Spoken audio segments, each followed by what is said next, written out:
Thank you, Janet, for that reading. And a strange reading it is. One of the odd things about the Christian calendar is the closer we get to Advent and Christmas time, the more apocalyptic the readings get. It's a very strange thing because just as we're trying to get ready for the warmth and coziness of Christmas, we're presented with these visions of the ends of the world and the final judgment. Nation will rise against nation, we're told, and even the sea will seem as though it's at war with itself. In 3 of the Gospels, Jesus provides descriptions of the calamities that will ensue just before Jesus returns in his second coming. It seems like an odd way to get us ready for cinnamon and spice and candles and presents and shopping. But that's how the church lectionary works. But if this reading sounds strange to us, it would have sounded even stranger to the people who first heard it, particularly among the pagans, the Romans and the Greeks, who made up the bulk of the original converts to Christianity. Back in their day, your average pagan didn't actually believe in time the way we see it. They didn't believe in linear time.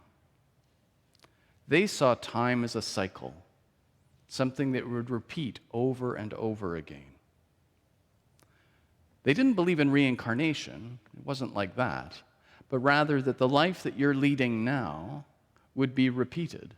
So after your death, you would come back as exactly the same person and live that same life over again. This meant that if you were wealthy and in charge, you could expect to always be wealthy and in charge. So this was good news. But if you were a slave, someone enslaved, or you were someone who was poor, or someone who didn't have a lot of power over your life, you were told, get used to it. It's going to be like this for eternity. You're going to live this same life of being trapped over and over and over again. When cultures have important values, they tend to get encoded in their stories and myths. And that was true of this idea of time being a cycle. Do you recognize this statue? Have you ever been to New York City? It's in front of the Rockefeller Center. It's also featured in a lot of TV shows. 30 Rock has it as part of its opening titles, so does Saturday Night Live. It's a great big statue, and this statue represents Prometheus. You maybe remember Prometheus was the god who stole fire from Zeus and brought it down to mortals so that we could have fire to warm ourselves. And as a result, it's sort of the start of the story of technology among human beings in Greek mythology. Prometheus is holding the fire in his upraised hand, and he's flying along, and at the bottom there's this big ring around him. That ring are the signs of the zodiac. Those constellations which appear over the course of the year on the horizon. And it represents the idea that time is a circle that just keeps spinning and spinning and spinning. Now, Prometheus in Rockefeller Plaza is there because Prometheus is a symbol of human freedom and ingenuity. With fire, we got a chance to start being ourselves, to be more than animals. But what the statue doesn't show is how Zeus punished Prometheus for his transgression. He was tied to a rock on a mountaintop where each day an eagle would land and pluck out his liver, which was considered to be the equivalent of his brains. They didn't think of human consciousness residing here. They thought it resided in your guts and your liver. And the problem was the eagle would come and pluck it out of Prometheus, and each night it would grow back so the eagle could come back the next day and do it all over again.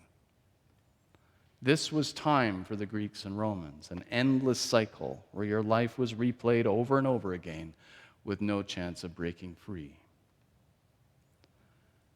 But when the Christians came along, they presented a completely different model of time. They said that time was like a line stretching from a beginning to an end. At the beginning was Genesis. At the end was the second coming and Jesus and the final judgment happening. And in the middle was human history. The evil at the end would be put in their place. Those who had oppressed everyone else wouldn't get to just keep oppressing over and over and over again, but instead, they would be judged by Jesus, who would put them in their place, which for Christians meant hell. But it also meant that the people who had been oppressed, who had never gotten ahead in life, they would finally be recognized as good people who could be elevated into eternal life in heaven. So there would be a grand sorting at the end of time, not simply a press replay so that it could happen all over again with nothing changing. We find this model of time obvious because, of course, we've grown up with it. We're used to thinking of time as a straight line. None of us expect to relive this exact day because we know that time's linear. Every day is supposed to be different from the next. And if you remember back to the lockdowns of the pandemic, one of our problems was that every day seemed exactly the same as the day before and was going to be exactly the same the next day. And we could sense in our guts that was wrong. That's not how human life's supposed to go. That's not how time works. Each day is supposed to be different. This idea of reliving life over and over again, that's the stuff of science fiction nightmares, not reality. And the fact that we feel this way about time, it's so instinctive for us, is because Christianity won the culture wars some 1,500 years ago. And we're glad we don't live in a cycle of time, but on the other hand, we also find the Christian view of time unnerving. It's unsettling because it ends with that final judgment part. For most of us, when we think of the final judgment, we think of this image. This is Michelangelo's famous painting in the Sistine Chapel, that massive, massive painting, which is about as big as this entire back wall here in the sanctuary, where Jesus is up near the top with his hand raised, about to judge everyone, and down at the bottom, people are coming out of their graves to be judged. Christ appears triumphant, which should be a time of relief and victory. But the painting really stresses dread. Maybe it's because when you're standing in the Sistine Chapel and you look forward, you're looking forward at the people who are coming out of their graves, and you see images like this man on the left with his hand over one eye going, "Oh my goodness, what have I done? What am I about to face for all the sins which I've committed in this life?" Michelangelo managed to take the final judgment and make it seem like something out of a horror movie.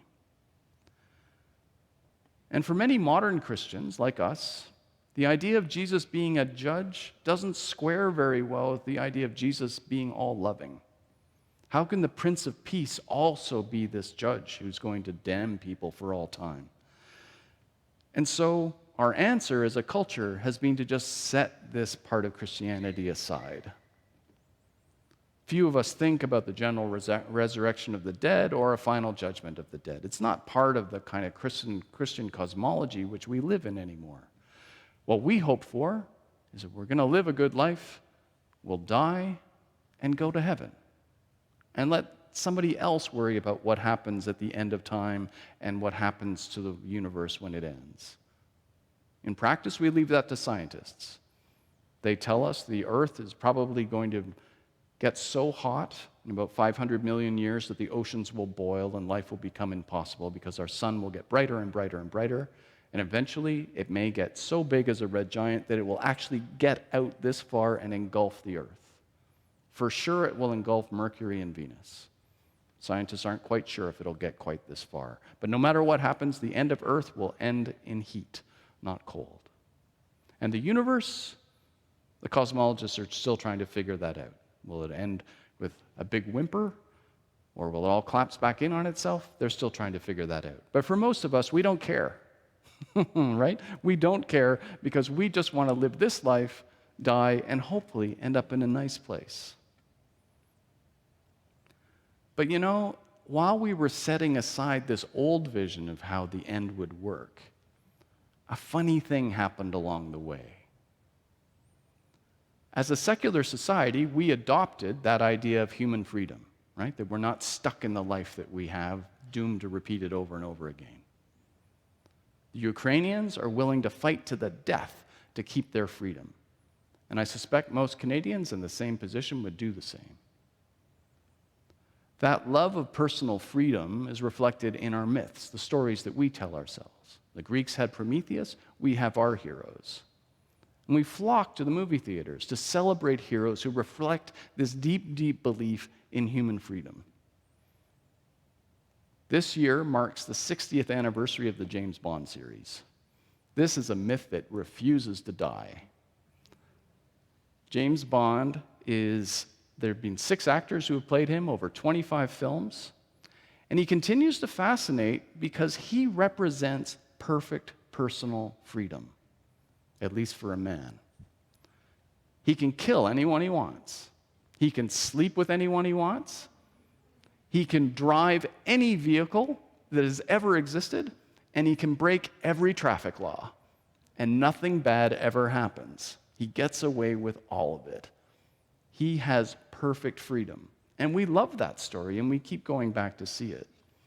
He is literally one of our freedom fighters, and what's he always fighting to save? The fate of the free world. Why those evil geniuses would want to take over the world and have all those problems of bureaucracy to deal with, I don't know, but he's always fighting to save the free world. And even Christianity's fascination with the end of the world has also been secularized and become part of our common culture. It's just that it's been stripped of its religious content. But it's weird because it's gotten bigger, not smaller. There used to be just one way that the world would end, and that was what we read about in the Bible and that Janet read in the scriptures today. Christ coming back for a final judgment. Now, though, in our sensible, rational, modern society, there are dozens of ways that we dream of the world ending. A disease can leave apes in charge, like in the Planet of the Apes movies. Or aliens can invade and hunt us down, like in the movie The Quiet Place and lots of other ones. Nuclear war can devastate the world in the movies and leave it like The Road or the Mad Max films. Or a climate disaster can do it, like in Snowpiercer. There's so many different ways we have imagined destroying this world. If aliens don't do it, the robots will take over. It's amazing. Why are we, people who are living in the most affluent life ever, so obsessed with dreaming about destroying this planet and destroying civilization? And we do it in so many different ways.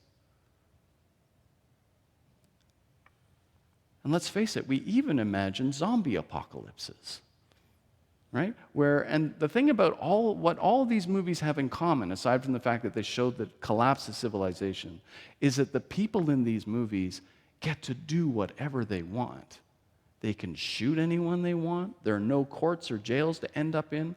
You can just be free when civilization collapses.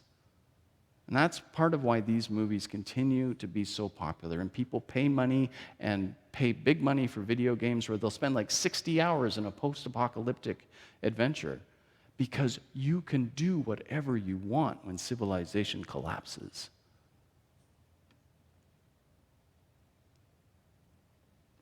We love freedom, but in practice, we don't always get it, right? We're the ones who are stuck in traffic jams. We're the ones hanging on to the strap in the subway, pushed close to other people. We don't have perfect freedom, so we dream of perfect freedom. But the idea of freedom has become so strong and so concentrated in our culture that it's starting to change into something else. There was a time when we in the West defined freedom as something that would be delivered to us by democracy. Democracy was a means to the end of personal freedom. But that connection between freedom and democracy seems to be unraveling. In the United States, the legitimacy of elections and governments have been called into question. Most of the Republicans who ran for office last week in the States thought that the last federal election was illegitimate. They believed what's called the big lie. And they've been openly claiming that democracy, as it is currently constituted in the US, is actually an obstacle to personal freedom. That's new. People in democratic societies haven't spoken like that before, where freedom and democracy didn't walk hand in hand, but actually were parting ways. And here in Ontario, we are seeing that same process done politely in slow motion. The Ontario government has been chipping away at democratic processes lately. The City of Toronto's ward sizes were changed, expanded, resulting in fewer city councillors to serve what is a growing population. How can they do their jobs if there's more people in the wards and those populations are growing more and more? You'd think that a growing city would require more city councillors, not less. And then the mayor is being given new powers. He can overrule city councillors. The Ontario government did not campaign on this promise. They didn't suggest that this was something the Ontario people wanted. It just sort of happened. And mayors outside of Toronto have objected mightily, saying that this is a highly anti-democratic move. And then last week, claiming that we face an emergency in our schools, the government invoked the notwithstanding clause to prevent a strike by educational workers. Now, it's true, this week the government backed down. But the episode sets a dangerous precedent. Human rights, like the right to collective bargaining, are not supposed to be bargaining chips. They're not optional, subject to governmental whim. Human rights exist to guarantee personal freedom, especially when another group would like to take them away. That's why they're rights. They're supposed to be the minimum you expect, not the maximum. When governments decide that human rights, like collective bargaining, are optional, then democracy is in trouble. And so is freedom. Human rights exist to remind us that everybody has a right to a good life, to be free. And that's never supposed to be on the bargaining table, even when it appears that an emergency has occurred. In today's scripture reading, Jesus is posing a question about freedom and emergencies. The Son of Man will return after it seems like society and nature are falling apart. One emergency after another has occurred. But when will we know that the end has come for real? Well, good question. Jesus explains that long before he returns, there will be times when nations will fight nations and natural disasters will abound. Those will be scary times, and people will claim that this is the end, this is it, and that they, the leaders, should be in control. But Jesus warns, beware of those who use emergencies to justify taking power and claim to be your leaders, to be the chosen one. So what do we do in times of false alarms when people claim, this is the end? Jesus tells his disciples not to fear, even if they're captured and interrogated. Don't worry about what you will say. The Spirit will be with you. I will put words into your mouth when you find yourselves interrogated and imprisoned. Some of you will even be killed, he says, but don't worry, you will be given eternal life. Jesus is providing a different model of freedom than what we are used to. We in the West are used to thinking of individuals as self-contained, where everything that we are is already inside us. You are enough, is the motto. But Jesus is saying, actually, there's the freedom that you have as an individual, which you can act on given your own powers, but then there's this extra layer of freedom. We might call it freedom plus. It's normal human freedom amplified and turbocharged with the power of the Holy Spirit. It's not a radical supernatural event. I don't want anybody to think, oh, I've never felt that, like I've never felt the room buzzing, this doesn't apply to me. I suspect all of you have felt this. It happens when you say things like, geez, I was in this situation with someone, and I didn't know what to say, and then I heard these words coming out of my mouth, which turned out to be just the right thing to say. I don't know where it came from. Us ministers find this all the time. There's all sorts of problems which come to us where as people, we don't know what to do, but then we just sort of hear the right thing come out of our mouth. Smart ministers realize that wasn't their idea. That's just God speaking through us. And God speaks through everybody. And it's not announced with bells and whistles and horns. It just sort of happens. Particularly to people who have said, I'm open to this. I'm willing to be a freelancer for God. I'm a temp for God. I take small assignments. Someone needs to be helped across the street. You do it. You weren't thinking about it. You just do it. They go home, and at dinner they say, you know what? I didn't know how I was going to get across that street, but then this nice lady came up, and she just took my arm, and we went across the street. Where did she come from? She was my angel. You think you're just being a regular citizen, just doing a normal, obvious thing.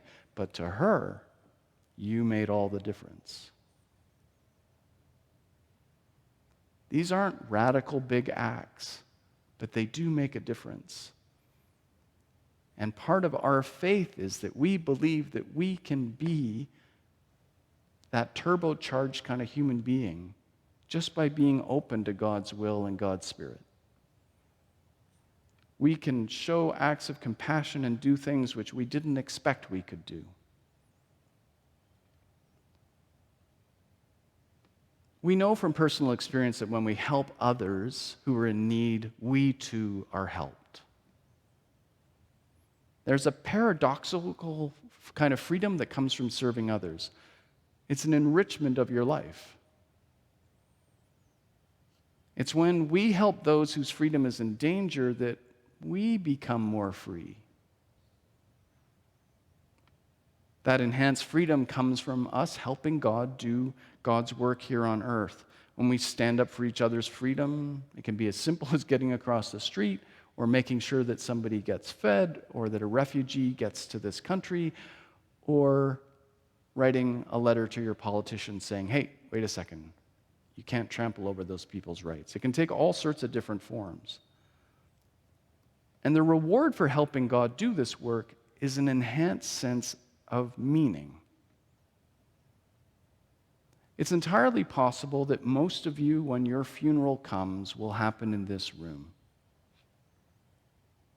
I know you don't want to think about that, but when your funeral comes and the rest of us are here to see you off, family members and friends will speak and share memories about you, and they're going to say what you stood for, what you poured your life into.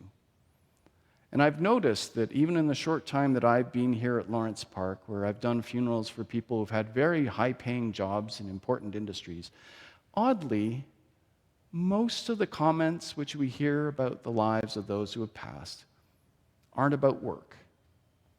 They'll say in a few sentences, very successful lawyer, very successful this, very successful that, and then they'll spend the rest of the time talking about how they laughed, maybe a taste for practical jokes, what they were like with the grandkids, the fact that they like to go fishing or baking, and who they helped, what sort of volunteering they did. It appears that when it all comes down to it, when you really come down to the end of your life, what your peers and friends and loved ones will remember you for is for what you decided to do. You know, work defines us, but we define our lives outside of work. Right? Work makes expectations of us. It says, you got to do all this stuff. And we do that to the best of our ability in our way. But your personal life, that's where you really get to define who you are. And if you've chosen to be one of God's servants, the people up here will have a lot to say.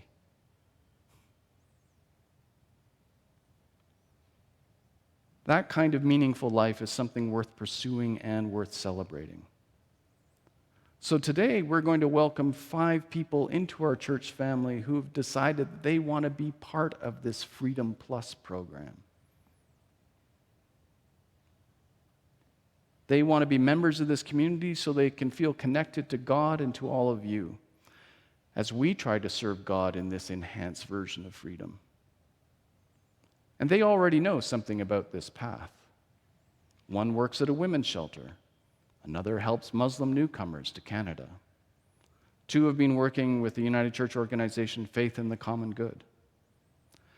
They've come here to join us in our conviction that God's love can be shared with others, that a meaningful life is one where God's mysterious Spirit is welcomed into our lives to help us get through thick and thin and give us the strength to help and love one another and strangers too.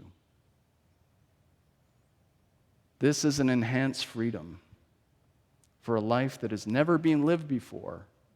It won't be repeated. This is the one time.